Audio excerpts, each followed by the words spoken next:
Hi everyone and welcome to the Tetra Spotlight, where I'll be going through everything that I learned about her on the playtest ahead of the release. I'll be going through combos, builds and all my thoughts about Tetra to help you guys get introduced to her. Hope you guys enjoy.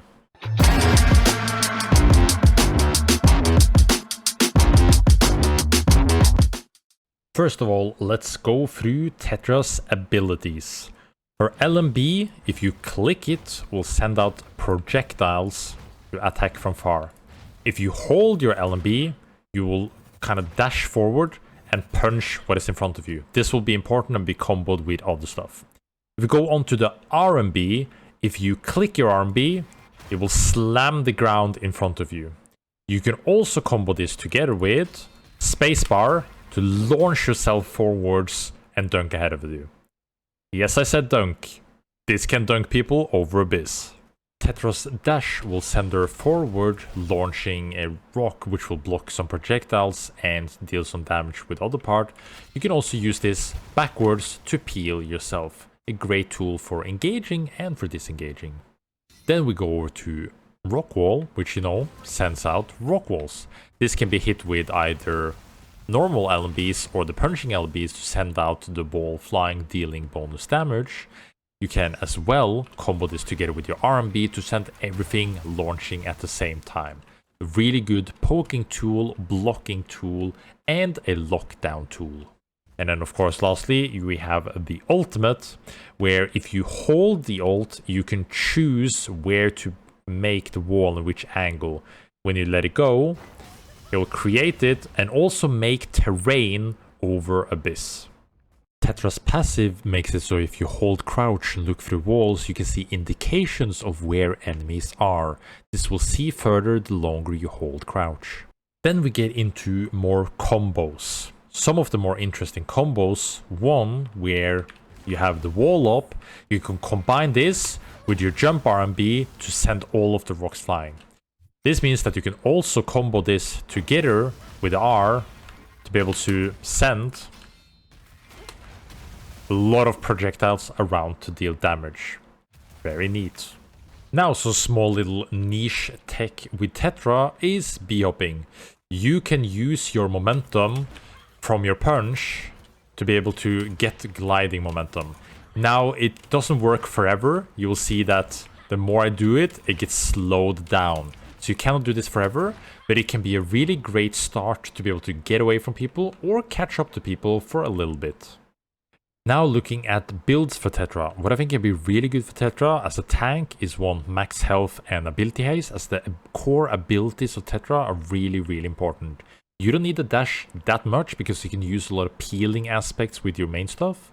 But what I think is probably the coolest and the most interesting combo is having Long Claw with either Frozen Palm or with Burning Palm. AKA, if you use your walls, it will extend the shots and it will apply the slow or the burning effect. This can be insane for poking range and applying good effects. And then lastly, for boots, I think then Bloodlust will be really good, as this will then apply movement speed for both primary attacks and abilities. So being able to move around, using this, applying stacks with those kind of abilities, then Tetra might become a very scary poke hunter as well. Alright, getting to relics for Tetra. I think Tetra has a lot of great options for relics. First of all, Time Staff and Air Blast, good stuff.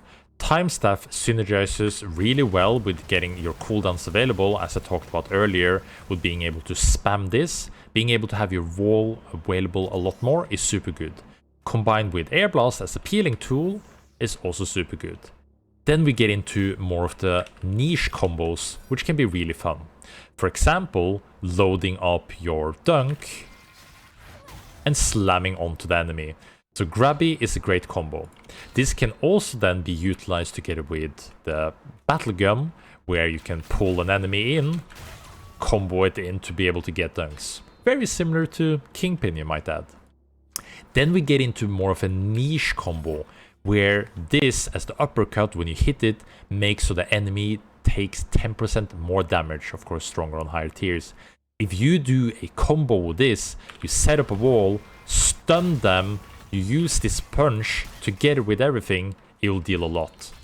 This can be done in multiple ways, where if you set up the stun, set up the wall, punch in, and get the bonus damage, you can deal a ton of damage. Then of course, lastly, if you ever get an exotic Blinkstone, it's just the setup tool to be able to hit dunks over Abyss. Then, when we get to Tetra's leveling order, when we look at first of all her level 4s, we have her R&B, which level 4 gives slamming enemies or rocks, grants Tetra 250 HP shield max. L-shift, which then gives your dash last 33% longer.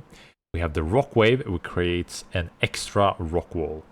My philosophy and my ability order will be on, I think the poke build will unironically be the strongest thing you probably can do on Tetra. How I will order for this is, of course, I'll get one in each ability. You'll get one in each. You can get shift first because you can stagger creeps with your punch, so you don't need to do something about that. Then I'll get 1 point in shifts because the 2-second cooldown is really good. 1 second I wouldn't want to be able to use the point on in the early game. I will then take up 2 points in R&B, of course get ult when that is available. Max the R&B. Might not make sense because you're thinking, oh, we're playing with the wall, but you need to get through the early game. And when people actually get onto you, the extra shield you can gain from protecting, I think is really important. As a tank, as a peeler, and still when people are going to want to run you down, having the shield is important. Then you go over to be able to get an extra point in shift, and then, of course, rest on E and ult whenever you can take ult for the terrain life. Some counters and things that is worth mentioning is, for example, Carbine ult. Also with Myth ult is destructible damage, meaning they can easily destroy the ultimate of Tetra, but also with the walls. So be careful if you're meeting either Myth or Carbine, they can deal a lot of damage to you. We also have some interesting interactions. Interactions like Carbine being able to dash over the wall, a lot of other people also being able to interact and use the things that you set up as things throughout the map to be able to go through. Example, Myth then can also shift through the wall, being able to use your stuff to be able to attack you or help you engage depending on if it's ally or an enemy. This can also work with stuff like Ghost, who can then apply his nade to your wall. So be careful that with this terrain, other people can also use it to kill you. Kingpin and Tetra also has an amazing combo with a double dunk setup and dealing a lot of burst damage together. To end it off, I think Tetra is gonna be a very, very strong hunter. There's a lot of creative and interesting stuff you can do with a hunter. Going through a lot of the combos and interesting things that you can think about. I'm sure we're gonna all be discovering tons of new things we will all be able to do with Tetra when time comes. So this is to help you get started. I'm gonna be playing a bunch of Tetra. I do think that one of the most broken things will be the wall spam. This combined with Long Claw, doing this with slow, being just a really annoying person overall. But then again, I'm curious to see what you guys are going to be cooking up with Tetra. Hope you guys enjoyed the video, and I'll see you guys out on the breach. Peace.